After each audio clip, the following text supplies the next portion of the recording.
All right. So once again, I'm Dante Swinton. I have a bachelor's in environmental studies, master's in nonprofit management and social entrepreneurship from University of Baltimore, and excited to chat with you all and talk about things within this presentation and try to be more engaging and not just sharing information at you, but actually wanted to chat with you during it. So let's get started. All right. So we had some folks, I think, in their introductions kind of talk about this, but like, what do you all feel is environmental justice? And it can just be popcorn. You can come off of a mute and say what you think environmental justice means.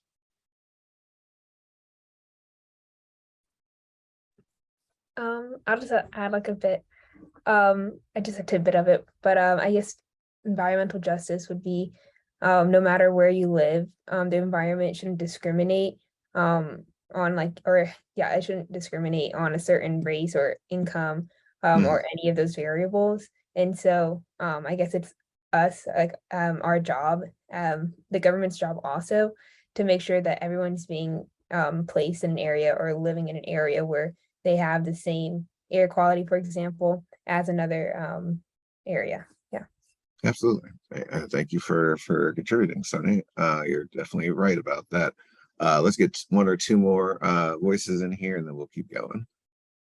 So I think that for me, environmental justice means that there's differences in the quality of the environment around you based on whatever socio or economic status or like different demographics. And kind of like what Sunny was saying, it's both our jobs as researchers and activists and the government's job to make sure that there is as little difference between areas as possible when it comes to things like predominantly areas of color versus predominantly white areas, for example.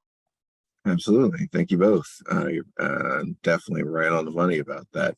Let's look at what the EPA gives as a definition.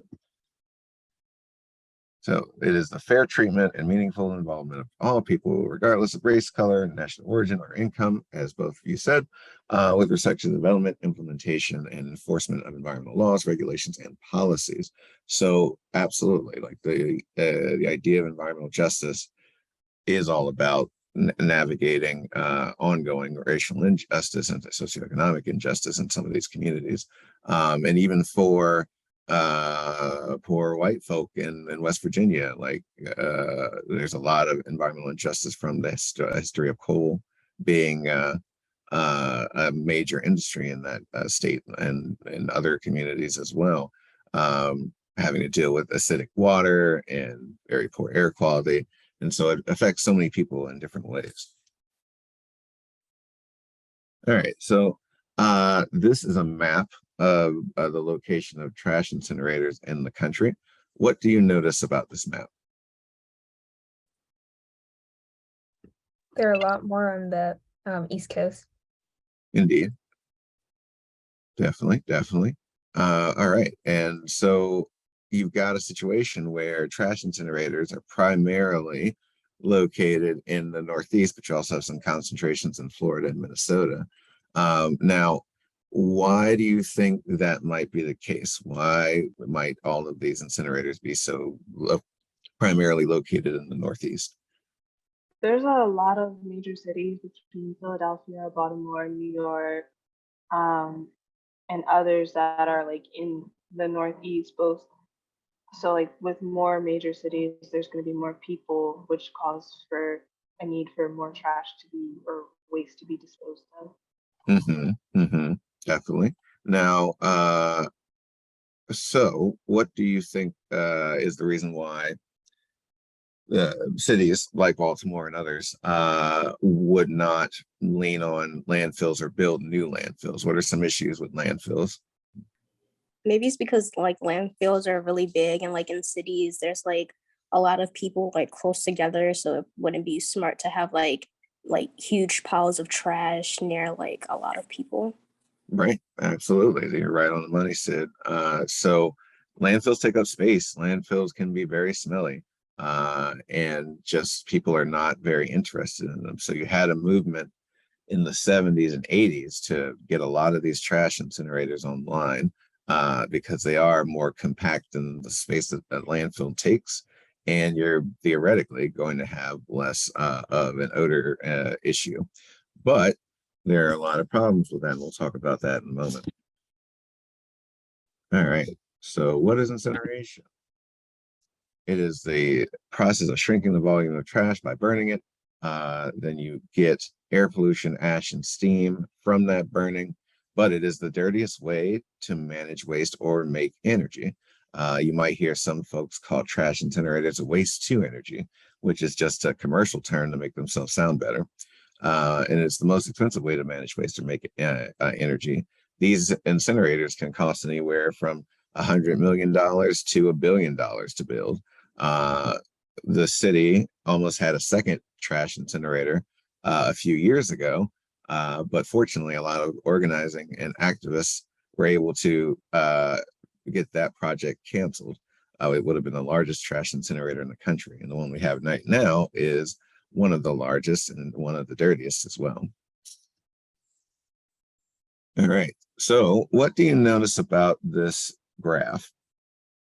Well, the black is, well, not like the black line. The green line is the ratio is a lot higher than the rest, as well as a lot of other different minorities, and like white. The red line for white people are like the second lowest. Absolutely, that's definitely a noticeable component of this. So basically, what this graph is saying is, when you think about the distance, where you now analyze the distance between Black residents of the United States and white residents in the United States and other racial groups, you see that Black folk are more likely to be located within 1 to 5 miles of a trash incinerator in the country. And from that first one alone, you can see that white folks are under the 1 line. If everyone were equal, they'd be close to the 1 line. But since you see that the white folks are actually a little bit lower, and the distance between them and the Black folk at the 1 mile radius is 3 times the amount. So 3 times as likely to live within a mile of a trash incinerator. And then when you get to 5 miles, it's about 2 times as likely before things start to even out a little bit more. So that's a very problematic situation, because that means more pollution is going to be more proximate to Black communities when it comes to these trash incinerators. All right, and so that giant white smokestack with Baltimore written on the side is Baltimore's largest air polluter. It's our trash incinerator. It's been around since 1985. So we're running on 37 years of having this facility be the city's largest air polluter, putting out over 3 million pounds of toxic pollutants every single year. Putting out the, actually, in fact, this next graph kind of shows what's happening there. So every year that this incinerator puts out enough emissions to equal the combined emissions of cars. So for example, the amount of carbon monoxide that incinerator puts out equals the same amount of carbon monoxide that 542 cars put out. So that doesn't sound like much, because cars put out a lot of carbon monoxide. But when you look at some of the other pollutants like nitrogen oxides, which trigger asthma attacks and increase the lifetime risk of heart disease and stroke, that incinerator puts out enough to equal over 126,000 cars. When we're talking about climate and wanting to minimize our carbon footprint, it equals over 141,000 cars, the amount of CO2 it puts out. But as you can see, by the time you get to sulfur dioxide, which also triggers asthma attacks and increases the lifetime risk of heart disease and stroke, it amounts to nearly or over 1.7 million cars have to be driving every year to equal the amount of sulfur dioxide that is emitted from that trash incinerator. Okay, what do you notice about this coal graph? Well, it's kind of a similar trend as the last one when it comes to comparing black versus white communities. There's like, when you go from a distance of 1 to 5 miles, there's a significant raise for Black people, and then for even a lot of the other races, there's not as much of a significant, I guess, raise in the race ratio. And so you can see that there's a greater, I guess, like co-operate or operating like near Black communities. Absolutely. You're right on the money. Despite things being a little more equal between Black Americans and white Americans here, there's still a discrepancy. And so within this is about 30% more likely at the 5 to 25 mile radius to be able to, or actually be exposed to the presence of a coal plant. And so this is the type of stuff that involves a lot of environmental injustice and the need for environmental justice. But environmental justice is more than toxics from plants, power plants and things like that. It's actually much more than that.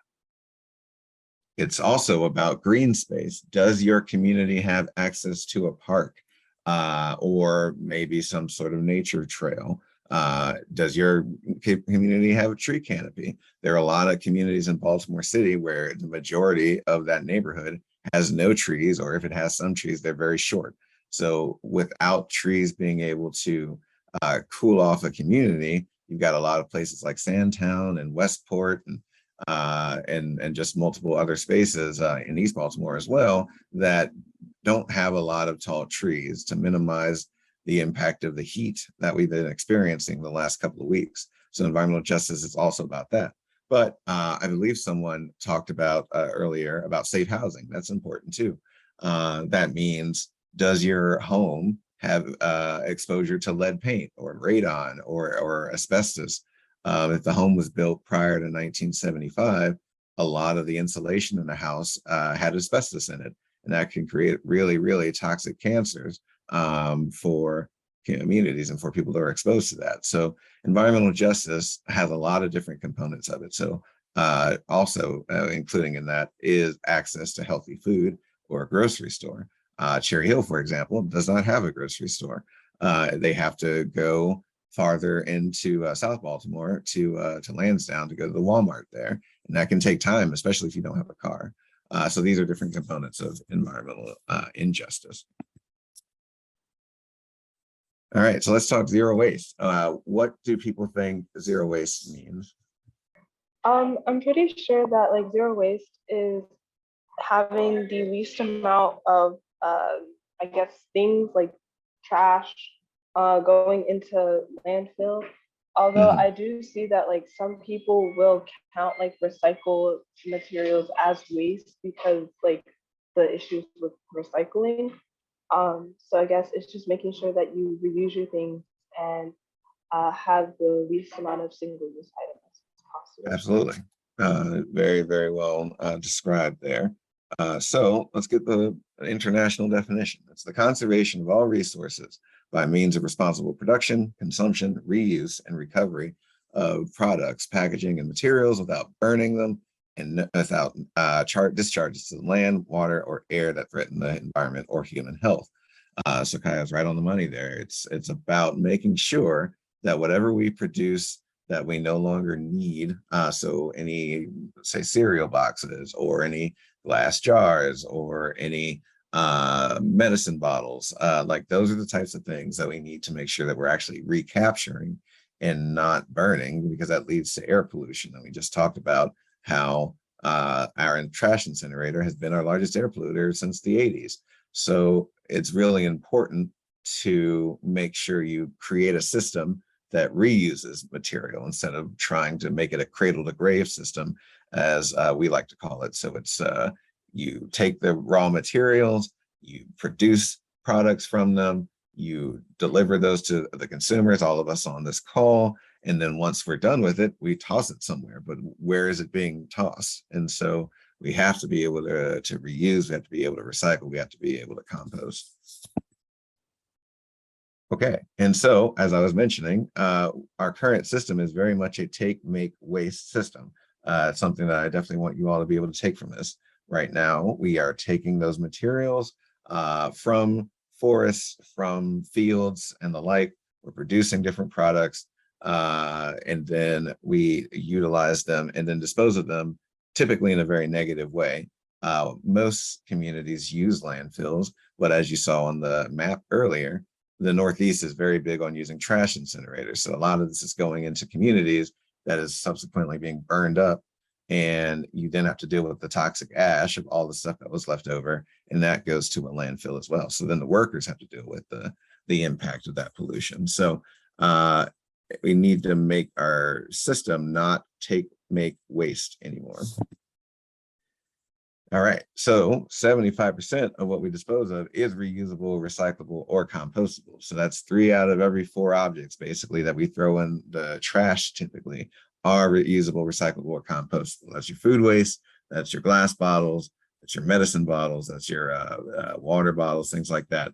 But the problem is our national recycling rate's only 34%. And when you focus in on Baltimore, our recycling rate's only about 15%. And even that is kind of a generous percentage, because a lot of that material ends up back at the incinerator because of the way we recycle. It ends up being contaminated. They can't use it on the market. So our recycling rate's actually much lower, very close to single digits. All right, so this is the zero waste hierarchy. This is what the International Solid Waste Association has put together. And as you can see, the top amount is rethink and redesign. And what that means is the 25% of material that we were talking about that isn't recyclable, reusable, or compostable, we need to rethink how we create those products. So where that 25% can actually be reused and reduced from the system. And so you can see that reducing is the second on the tier here on the hierarchy. Then you get to reuse. And you see that recycling and composting is 4 ways down. It makes more sense to do the first 3 sections sooner than it does recycling and composting or material recovery. And at the end, very bottom, you see that the unacceptable is waste deregulation and incineration. We do not want any incineration because that's just keeping the take-make waste system alive. We need to focus on the rethink, redesign, the reducing, the reusing, and then the recycling and composting. Okay, and so when we're talking about jobs, it's important to realize how many jobs can be created from recycling and reuse. When you landfill and incinerate, you only create 1 job per 10,000 tons of material that you're handling for incineration, and 4 to 6 jobs at landfills. But if you recycle, you're going to create 36 jobs for that same amount of waste. But if you reuse and remanufacture that material, you're actually going to create 300 jobs. So see how just magnitude increase of job opportunities when you recycle, when you reuse and remanufacture.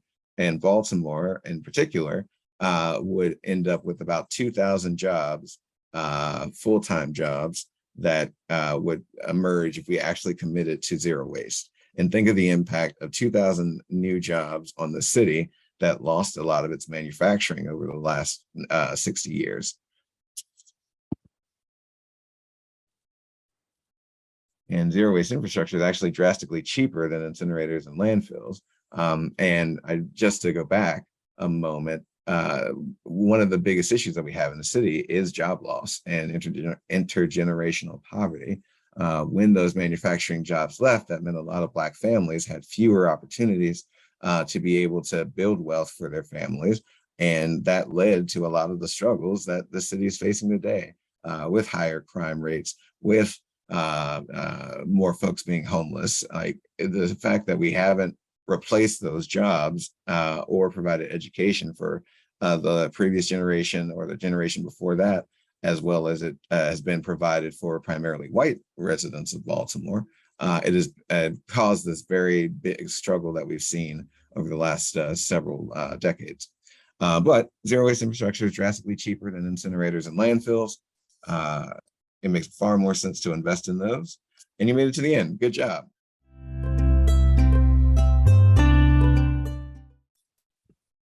I have a question, not specifically about the presentation, but just about your job. Yeah. So could you just kind of go into more in depth about what you do, or maybe how has your education helped you in your job? Yeah, absolutely. So right now I work for the Center for International Environmental Law, as I mentioned, based in DC, but also an office in Geneva, Switzerland. I live here in Baltimore. And what I do right now is a lot of research on what are called false solutions to the climate crisis. So I don't know how much in depth you all have studied, but there's a thing called carbon capture and storage. And that is a big false solution to handling the climate crisis. The idea is that you're going to put a system on a power plant or an industrial site to try to capture the carbon emissions and then pipeline them to a storage facility and inject that in the ground as a way to try to maintain fossil fuel industry folk and the infrastructure there. But it takes a lot of money, it takes a lot of energy, and a lot of that carbon is just used to produce more oil, which then has to be burned because it's being used by consumers. So then you just put out more carbon into the atmosphere and you just ruin the entire approach to trying to be more environmentally friendly. So I work on that and trying to engage different communities about that issue and work with other communities and associations to fight that. But I would say that my degree in environmental studies was really helpful to cover a lot of different things, like the sociology around environmental justice, the economics around environmental justice, things like that.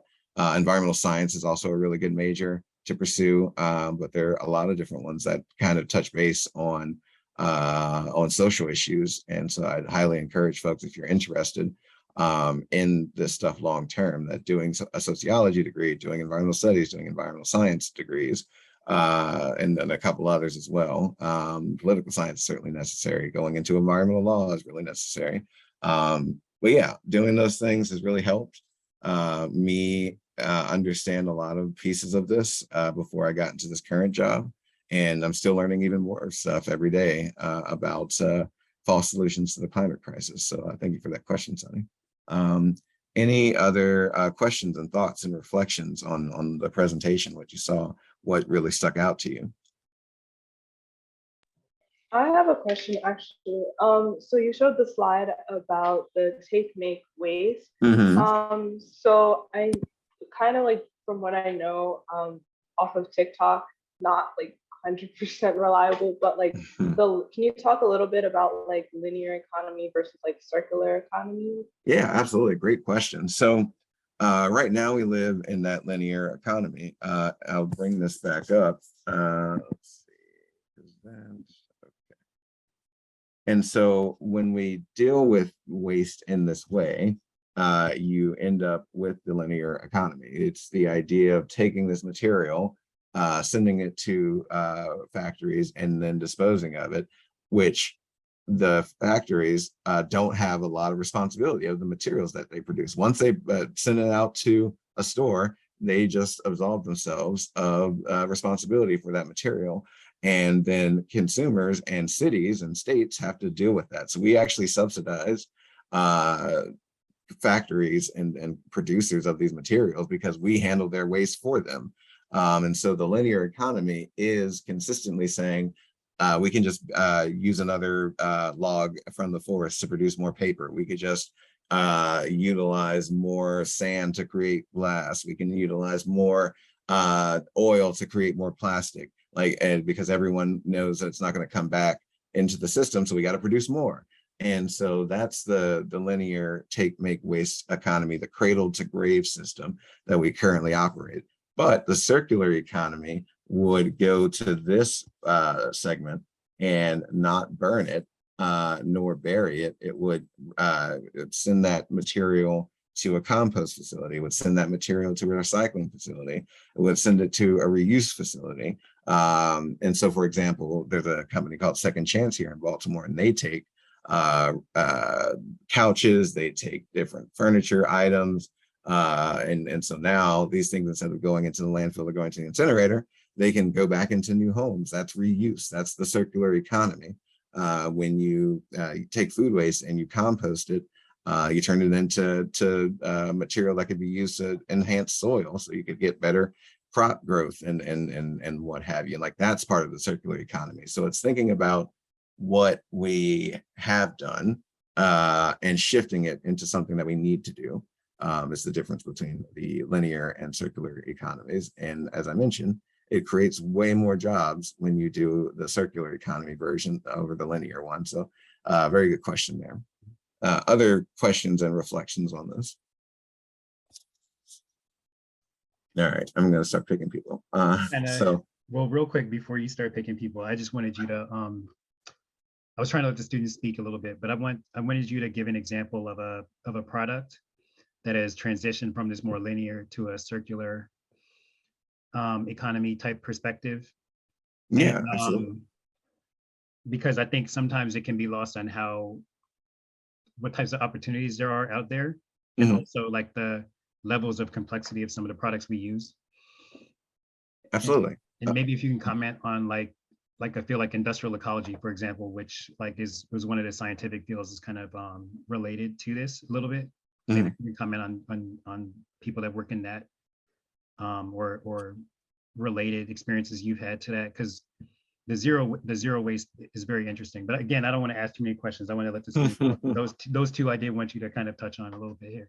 Yeah, absolutely. So think of a glass bottle. A glass bottle is infinitely recyclable, counter to what may be perceived by communities. It's actually infinitely recyclable.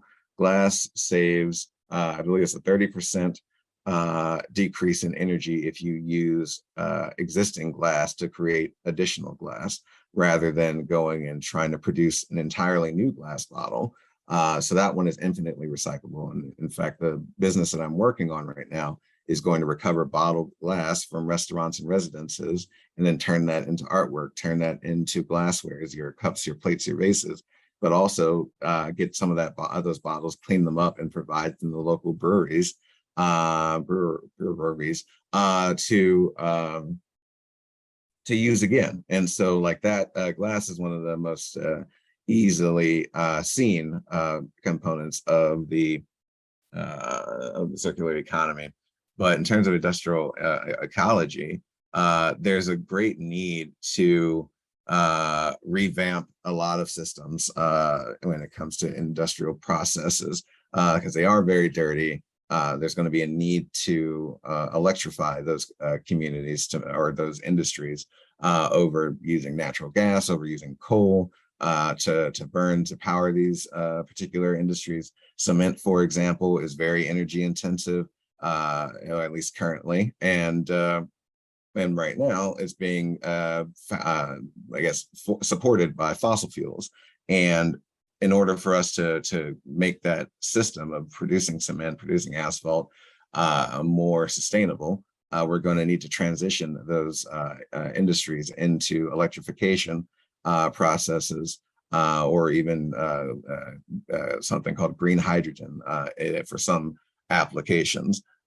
So there's a lot of need and a lot of ongoing debate as to how quickly and how easily, quote unquote, we would be able to shift these industries to a more sustainable future.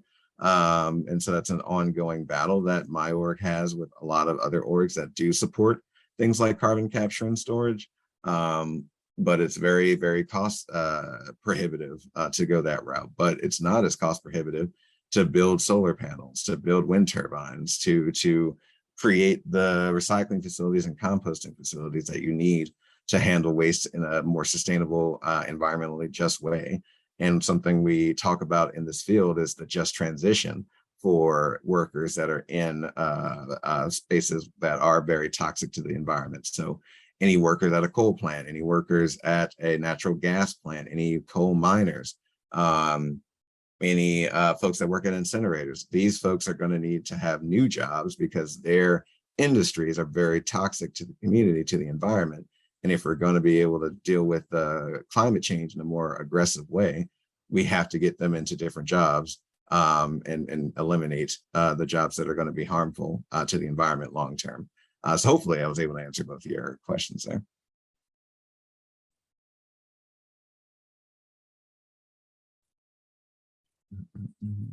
All right, so I'm gonna start picking on people. Kareem, what's been your reflection on this, and do you have any questions? I do have a question. Um, besides talking like people like on Zoom, like how does your company like period like or like yeah the like your work like spread awareness to others? Mhm.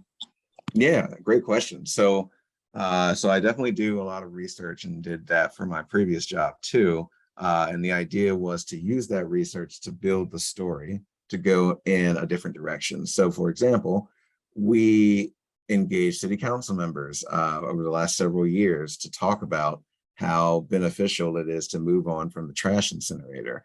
And when we first started, everyone was very reluctant, very hesitant. It was like, oh, you know, we need this trash incinerator. It's been here for 30 years. There's never going to be a way we don't need the trash incinerator. But over a number of years, even the councilman at the time who was over that district with the incinerator in it, moved. He previously wanted it to be still in the community. And then before he retired, he had a great shift in wanting to get rid of it. So having those conversations with legislators at the local level, at the state level, at the federal level, that's the type of stuff that my current org and my old organization would do.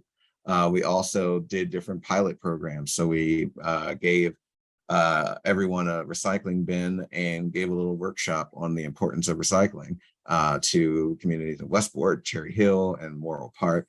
And we had a few jobs for collecting data on whether or not people were recycling during those programs. And, you know, with a little bit of education and a little bit of an incentive at the end, the top 5 recyclers or 10 recyclers would get a certain amount of money from us.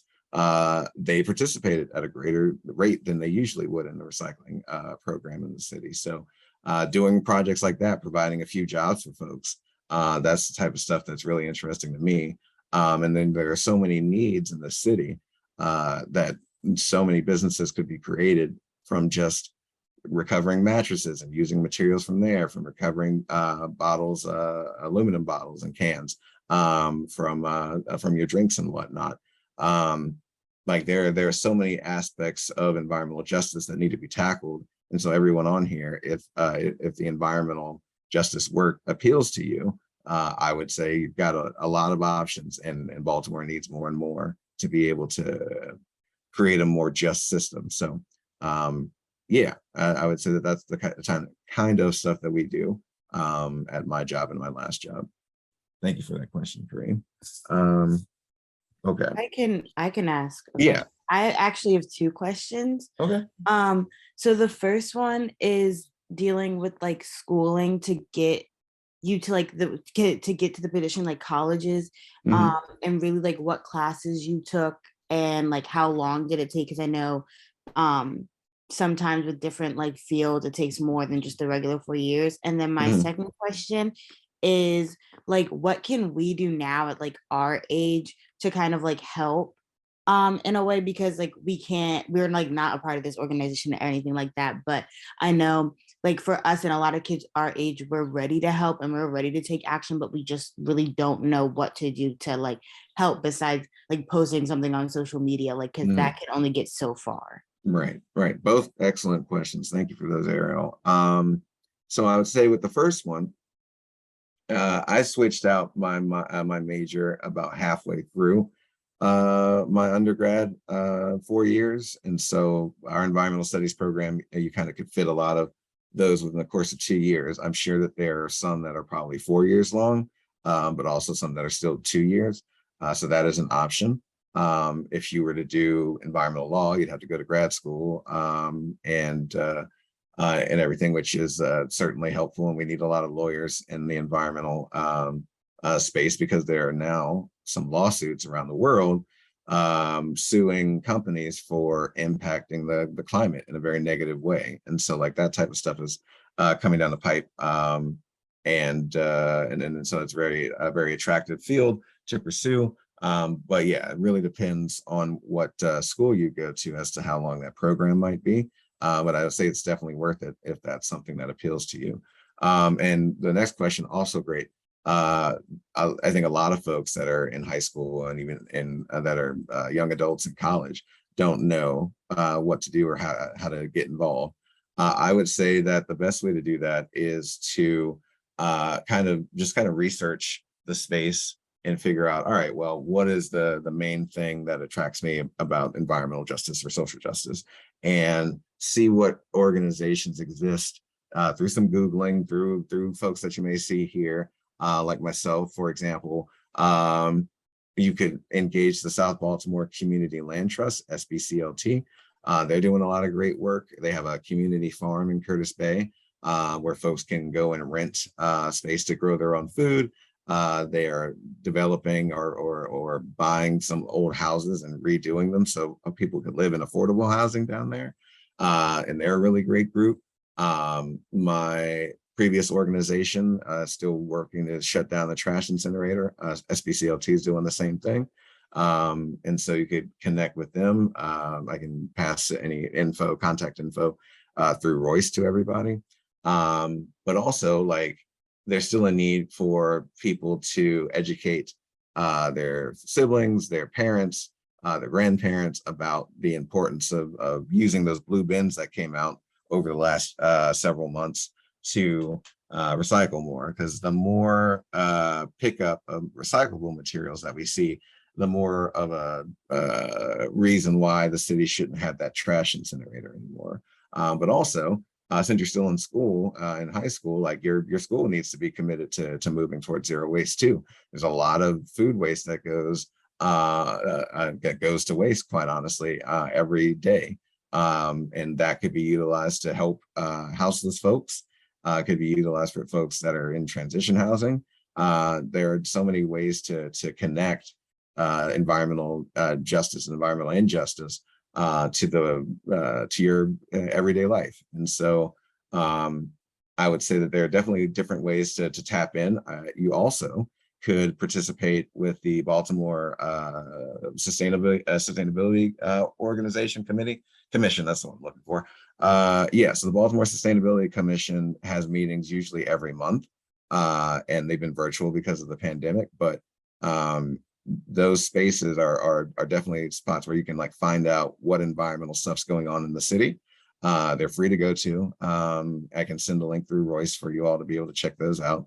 And they often have folks there that are wanting to announce a project or anything like that. And so you could get involved that way too. So definitely a lot of different ways, and you know, happy to provide a list or something to Royce for you all. So thank you for those questions, Ariel. I have a question actually, off of kind of what you just said. You talked about like making the people around us aware. So how can we do that? I mean, like my family, for example, like, yeah, they recycle, but they also come to me like, is this recyclable? Is this recyclable like 20 times a day? So how do I like show them or like teach them, I guess, so that it's not just me? Because like if I'm not there, then they'll Right, absolutely. So the city has a lot of struggles. One of those struggles is educating communities about recycling. They've been very intent on not spending a lot of money on that because they've been dependent on that trash incinerator. So when you are dependent on a facility that's just getting rid of everything except for the remaining toxic ash that comes from it that you have to navigate, you're not going to spend a lot of time on recycling education. And basically the city needed to spend about $1 million on education when they rolled out these blue bins. And they didn't. They spent about $200,000. So they're like maybe about a fourth or so of the money that you need to get more folks aware of what recycling is and how important it is. But to your point, the Department of Public Works does have a couple of recycling guides that could be printed out and like popped onto a refrigerator as an option. But you know, like there are so many things that can be recycled, but there are also a lot of plastics that aren't recyclable. And so seeing that particular item, I think is really beneficial. And it's very, I think it's pretty easy to like download it and just print it out as an option. But I think also there's this big disconnect with a lot of folks in the community because we haven't bothered to do more aggressive and progressive recycling education. Folks want to make sure that their trash is picked up, and that totally makes sense. But I think when people know that there are more jobs to be created when you recycle, when you reuse, when you compost, and they see those jobs in the community, they're going to be more likely to participate, more likely to engage. But if you've got a community like Cherry Hill or Sandtown or McElderry area, and you don't have systems in place that let people know, like, hey, like you could recycle your furniture, you could create new products out of it. Whether the city could provide some funding so you could develop a new business, then people are not going to connect to this idea of reuse and recycling and composting. So we have a long way to go, but it's not something that's going to take like 20 years to do it. It can be done in 5 to 10 years. And people just need to be given the opportunity to recycle, to compost, to reuse, to see the jobs that can be created. And once these communities see that and feel that in their paychecks and their pocketbooks, all that, that's going to have a greater impact. But the city has just outright failed at education for recycling. And so it's caused a lot of issues. People have been using that blue bin sometimes anecdotally for their additional trash because there's not been real education around why we needed those. And they're crucial to the next steps in our city. But until you educate the whole community, it's still going to be difficult to achieve these things. So thank you for that question, Kaya. And then any other thoughts or reflections? Let's see here. Sid, how about you? What have you been? Sorry, Sonny. Sid, what have you been thinking about with this presentation and our question and answer?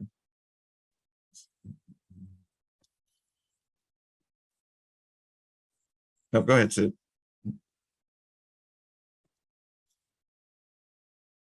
Oh, Sid, sorry, I'm talking to you, trying to get your reflection on it. Oh, hello. I had a question. So I was wondering, I don't know if you answered it. I don't know if you answered it already, but has there been any progress in like getting rid of Baltimore's incinerator like in recent years? No, that's an excellent question. So we got really close to shutting it down in 2020 into 2021 with a bill that my old boss passed called the Baltimore Clean Air Act. And it would have required that incinerator and the city's medical waste incinerator, which is the largest medical waste incinerator in the country, to either install updated pollution controls or shut down. And we got very close, but the company sued, and the mayor at the time, the interim mayor, Jack Young, chose to settle with the company instead of letting it go away. And that was very frustrating to a lot of us in the movement because that was probably the best time to do it. We were right at the end of a contract with the incinerator. We didn't want to have another one for another 10 years.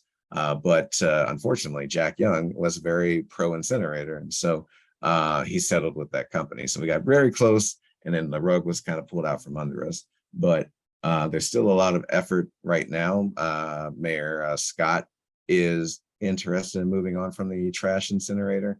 We got to keep pressing him to do it faster than 10 years from now. And the facility is very old. 37-year incinerator is going to start having more and more problems. Typically, they only last about 30 years max. So we're going to be in a situation where it could shut down abruptly, and then we don't have a full plan to deal with it. So in the meantime, though, one of the components of the settlement was for them to update their pollution controls. So they're actually spending $43 million on it. It's only under half of what they actually needed to do to make one of their pollutants more safe.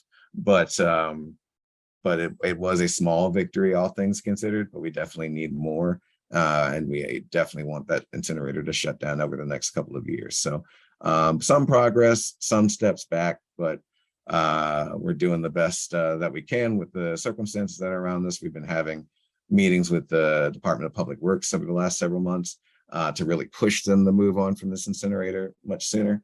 And so I'm excited about that, and I'm hopeful that we can get them onto our side and move on from it much sooner than later. So thank you for that question, Sid.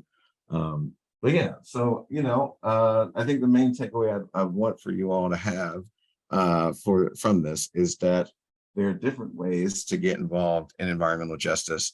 There are different components of environmental justice. It's about trees, it's about access to food, it's about shade, it's about job access, it's about transit access. Can you get to a job or can through the bus or train or anything that's in the community or light rail? Can you get to that without needing a car? Can you get to a grocery store without needing a car, having to pay a Lyft or an Uber? All of these different components of environmental justice and environmental injustice are ongoing every day. So it just sometimes you need to take a step back and like look in your community, like see what we're missing. And do you have safe sidewalks? Are you near the incinerator? Because a lot of the time you'll see all the trash trucks and there'll be very terrible smell in the community and what have you. So like all of these different components go into environmental justice. And so there are different ways that you all can get involved right now. There are different ways you can get involved once you go to college and beyond. And I think it's just really great that you all are interested in STEAM fields and wanting to just get involved in some way or fashion. So I really appreciate that because you folks in particular are going to be in the generation that's going to see the most severe impacts of climate change in your 20s and 30s and definitely later on in your life. So it's really critical that the high schoolers get involved as much as possible to try to push back and help us deal with the climate crisis. So definitely appreciate you all wanting to listen and ask questions and talk today. Well, actually, hold on real quick, because I did have one more Sure. question. Yeah, so you mentioned composting, and I'm very curious about compost solutions that will work for the city. I know you talked about the just transition, and so like, how would that work when you start thinking about the different equity issues and so on, improving the infrastructure and capacity for collecting, recycling, for collecting compostable materials, and then, you know, making sure that we're able to separate the other materials that are remaining? All right, excellent question. So right now, the only like large composting facility in the area is down in Prince George's. And there was a bill that passed in the state legislature last year or the year before that basically said, if you live within 30 miles of a composting facility, then you've got to set up a plan to deliver that compost or organics to that compost facility.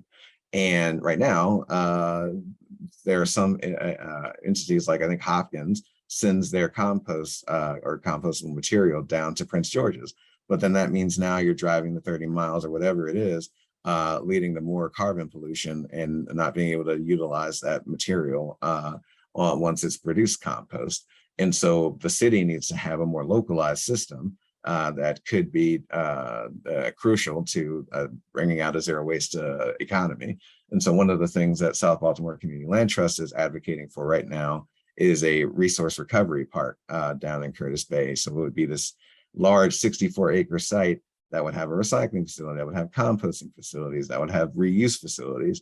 And so everything would be in this one space where folks could just transit to that area and produce more or reuse and produce remanufactured materials and products. So that's one idea. And there are some community farms like the South Baltimore Community Land Trust farm on Filbert Street in Curtis Bay, as well as I think the White Lock farm in Reservoir Hill, and then some others as well near Greenmount. They take food waste and they're smaller, but they can take some food waste and develop compost with that. And there are also 2 or 3 businesses that if you pay them, I think $5 a month or whatever it is, to pick up your organics, they'll compost it at their site.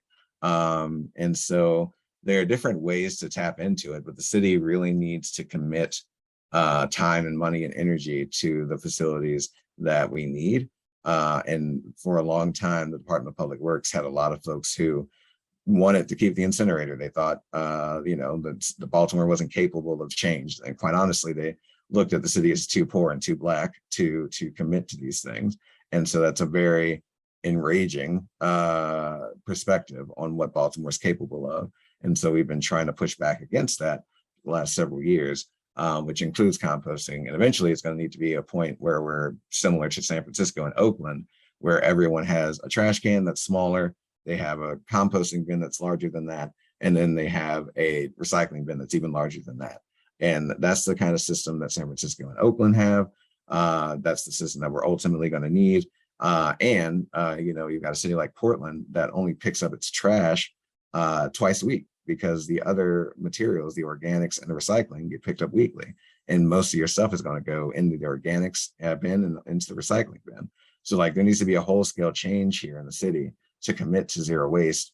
And once you do the education, once you connect the job aspect for it, people resonate with that, because there's so many people that are struggling to put food on the table. I mean, I think that really quickly, you've got a situation with like the squeegee kids, like and adults for that matter.